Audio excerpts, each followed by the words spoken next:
Hello students, welcome to wait for job. আজকে তোমাদের জন্য জিকের আবার একটা স্পেশাল ক্লাস নিয়ে চলে এসেছি। চলো শুরু করা যাক। এই জিকে গুলো কিন্তু upcoming WBSSC, group CD, WBP, KP সমস্ত এক্সামের জন্য কিন্তু ভীষণ গুরুত্বপূর্ণ। আমাদের চ্যানেলে নতুন হলে অবশ্যই চ্যানেলটা সাবস্ক্রাইব করো, ভিডিওটা ভালো লাগলে অবশ্যই ভিডিওতে একটি লাইক দিও। চলো শুরু করা যাক। প্রথম প্রশ্ন কি বলেছে, সন্তোষ ট্রফি কোন খেলার সাথে যুক্ত? দেখো, বিভিন্ন খেলা হয়ে থাকে, cricket, football, hockey, long tennis, kabaddi. তো সবকিছুর মধ্যে বিভিন্ন ধরনের ট্রফি রয়েছে। ঠিক আছে? যেমন আইসিসি ট্রফি ক্রিকেটের সাথে যুক্ত, ফিফা কাপ ফুটবলের সাথে যুক্ত। সেরকম সন্তোষ ট্রফি কোন খেলার সাথে যুক্ত? চারটে অপশন রয়েছে, ক্রিকেট, হকি, ফুটবল না লন টেনিস। দেখো, এক্ষেত্রে অ্যান্সার কি হবে? সন্তোষ ট্রফি হচ্ছে একটা বিখ্যাত খেলা যেটা কিন্তু যুক্ত আমাদের ফুটবল খেলার সাথে। 1941 সালে এই প্রতিযোগিতা প্রথম শুরু হয়েছিল। পশ্চিমবঙ্গ এই ট্রফি 32 বার জয় করেছে। ফুটবল আমাদের বাঙালির সেরা খেলা, ফুটবল আমরা জানি, গান রয়েছে। তো পশ্চিমবঙ্গ এটা 32 বার জয় করেছে 1941 এর পর থেকে। এই ট্রফির নামকরণ করা হয়েছিল মন্মথনাথ চৌধুরী বা সন্তোষ মহারাজার নাম অনুসারে, সেই কারণে এর নাম সন্তোষ ট্রফি হয়েছে।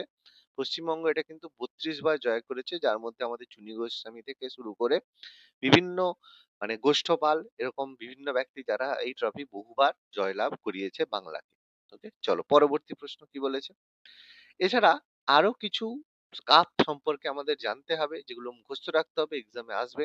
যেমন হকির সাথে যুক্ত রয়েছে Aga Khan cup, Beighton cup, Dhyan Chand trophy, Sultan Azlan Shah cup, Rangaswamy cup, Bombay gold cup, lady Ratan Tata trophy, Nehru trophy, Scindia gold cup আর মুরুগাপ্পা গোল্ড কাপ। এগুলো কিন্তু প্রত্যেকটা হকি খেলার সাথে যুক্ত ট্রফির নাম। আর ব্যাডমিন্টন খেলার বিভিন্ন ট্রফির নাম হচ্ছে Thomas cup, Uber cup, Sudirman cup, Amrit Diwan cup, Chadha cup, Agarwal cup, Narang cup, all England open, Yonex cup এবং ইব্রাহিম রহমতুল্লাহ কাপ।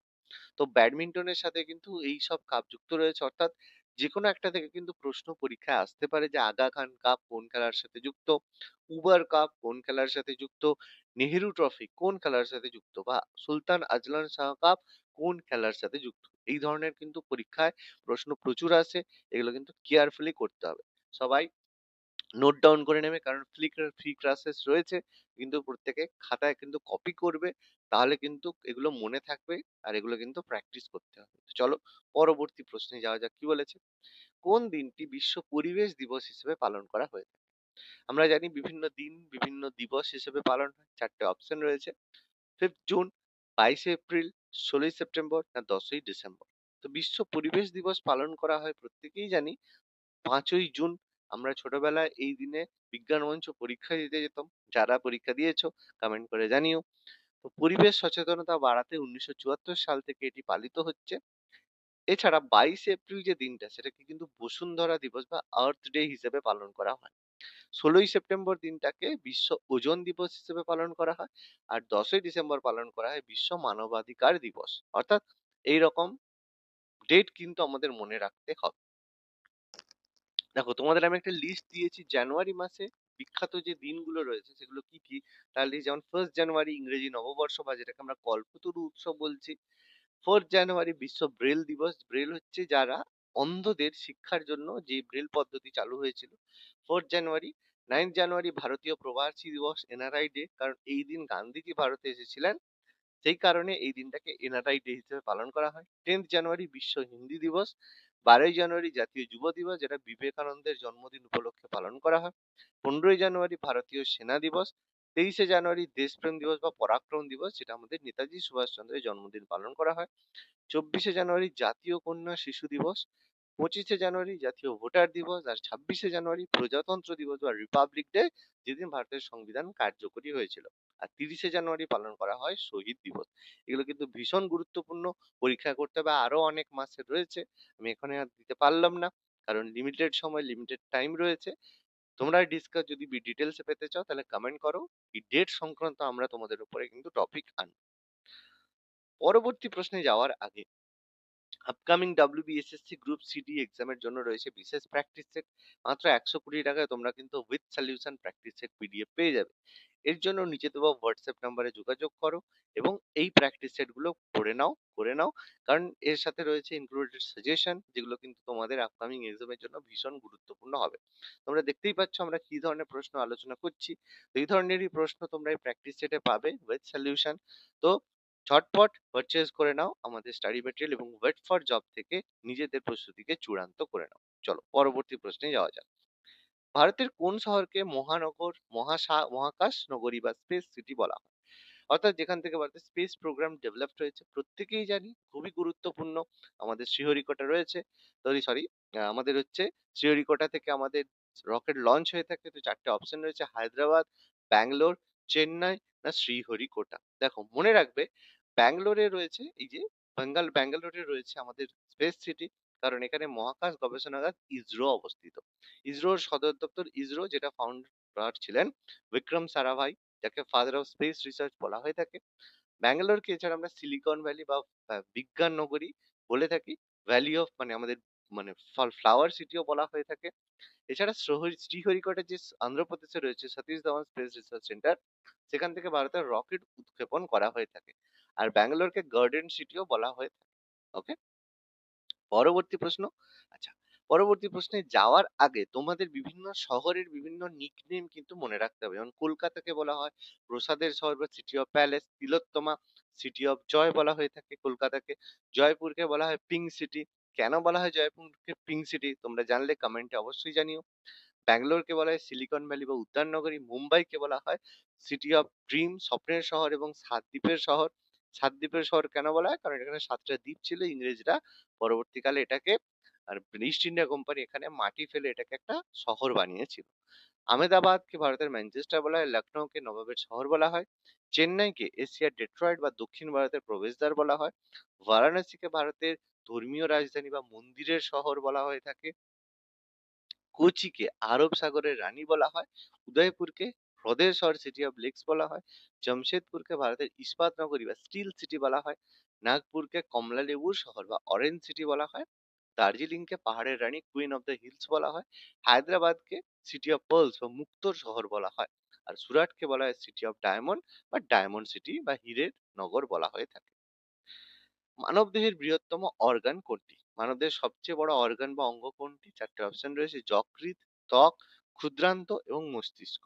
তো দেখো মানবদেহের বৃহত্তম অঙ্গ হচ্ছে স্কিন।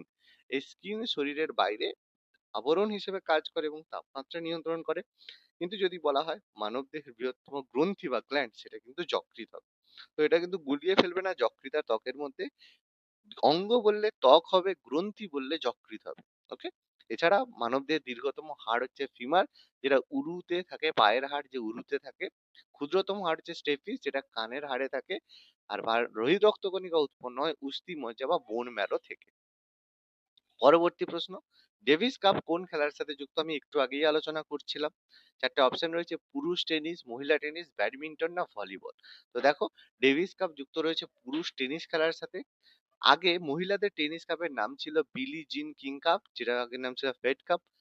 ব্যাডমিন্টন খেলায় পুরুষদের জাতীয় চ্যাম্পিয়নশিপ হলো থমাস কাপ, আর ব্যাডমিন্টন খেলায় মহিলাদের জাতীয় চ্যাম্পিয়নশিপ হলো উবার কাপ। আমি একটু আগে লিস্টটা দিয়েছিলাম, তোমরা পজ করে ওটা স্ক্রিনশট নিয়ে নিতে পারো বা ওগুলো খাতায় নোট ডাউন করে নিতে পারো। টেনিসের যে খেলা হয়, ঠিক আছে, Davis cup, Hopman cup, Laver cup, Rajendra Prasad cup, এই যে ট্রফি গুলো হয়ে থাকে এগুলো কিন্তু বিভিন্ন রকম নামের হয়। যেমন উইম্বলডন হয়, যেটা প্রাচীনতম এবং সবচেয়ে মর্যাদাপূর্ণ গ্র্যান্ড স্লাম। ফ্রেঞ্চ ওপেন, যেটা লাল কোর্টে বা ক্লে কোর্টে খেলা হয় বলে এটাকে ফ্রেঞ্চ ওপেন বলা হয়। অস্ট্রেলিয়ান ওপেন বছরের প্রথম গ্র্যান্ড স্লাম। আর ইউএস ওপেন বছরের শেষ গ্র্যান্ড স্লাম। আর এজবেস্টন কাপ মহিলাদের টেনিসের সাথে যুক্ত গুরুত্বপূর্ণ কাপ হিসেবে পরিচিত। পরবর্তী প্রশ্ন, ওজোন স্তরের ঘনত্ব কোন এককে মাপা হয়ে থাকে? দেখো চারটে অপশন রয়েছে, ডেসিবেল, ডবসন, ক্যান্ডেলা এবং হার্টজ। ওজোন স্তর আমাদের পৃথিবীকে আল্ট্রাভায়োলেট রশ্মি বা অতিবেগুনি রশ্মি থেকে আমাদের প্রোটেক্ট করে থাকে। তো এই ওজোন স্তরের ঘনত্ব মাপার একক হচ্ছে ডবসন। তো ওজোন স্তর বায়ুমণ্ডলের স্ট্র্যাটোস্ফিয়ার স্তরে অবস্থিত, যার তীব্রতা, শব্দের তীব্রতা মাপা হয় ডেসিবেলে। আলোর তীব্রতা মাপা হয় ক্যান্ডেলে। এবং ওজোন স্তর মূলত সিএফসি এর কারণে ক্ষয় হয়। আমরা অনেক ক্ষেত্রে বর্তমান দিনে বলা হতো যে সিএফসি রেফ্রিজারেটর বা এসি থেকে উৎপন্ন হয়। বর্তমান দিনে কিন্তু এসি বা রেফ্রিজারেটর থেকে উৎপন্ন হয় না। অর্থাৎ এখন কিন্তু আর সেই যে মানে ডেঞ্জার সেটা কিন্তু আর নেই। তবে এগুলোর কারণে গ্লোবাল ওয়ার্মিং সেটা কিন্তু মারাত্মক একটা ক্ষতি। এছাড়া কোন যন্ত্রের সাহায্যে কি মাপা হয় তার আমি একটা লিস্ট তোমাদের দিয়েছি।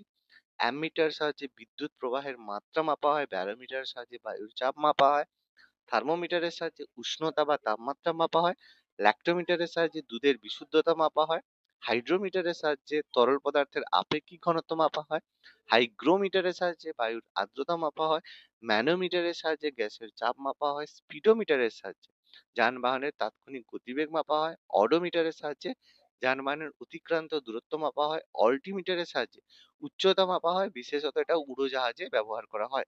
সিসমোগ্রাফের সাহায্যে ভূমিকম্পের তীব্রতা মাপা হয়, ফেডোমিটারের সাহায্যে সমুদ্রের গভীরতা মাপা হয়, অ্যানিমোমিটারের সাহায্যে বাতাসের গতিবেগ এবং শক্তি মাপা হয়, গ্যালভানোমিটারের সাহায্যে স্বল্প মানের বিদ্যুৎ প্রবাহের উপস্থিতি মাপা হয়, ক্রোনোমিটারের সাহায্যে সমুদ্রের সঠিক সময় নির্ণয় করা হয়, ক্যালোরিমিটারের সাহায্যে তাপের পরিমাপ মাপা হয়, অডিওমিটারের সাহায্যে শব্দের তীব্রতা মাপা হয়, স্পিগমোম্যানোমিটারের সাহায্যে মানুষের রক্তচাপ বা ব্লাড প্রেশার মাপা হয়, পাইরোমিটারের সাহায্যে অত্যাধিক উচ্চচাপ মাপা হয়, যেমন সূর্যের তাপ মাপা হয়, রেন গেজের সাহায্যে বৃষ্টিপাতের পরিমাপ মাপা হয়। অর্থাৎ এগুলো কিন্তু মনে রাখতে হবে। তোমরা স্ক্রিনশট করে দেখে নিও বা খাতায় নোট ডাউন করে নিও। এগুলো কিন্তু এক্সামের জন্য ভীষণ গুরুত্বপূর্ণ।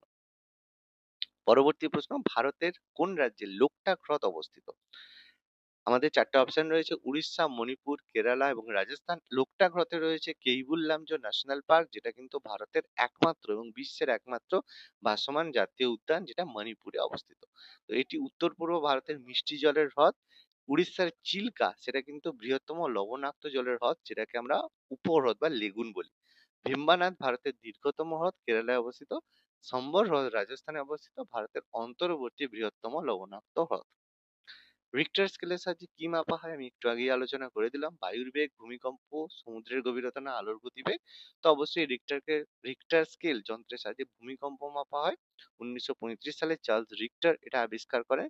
এটা 0 থেকে 9 বা 10 পর্যন্ত মাপা হয়।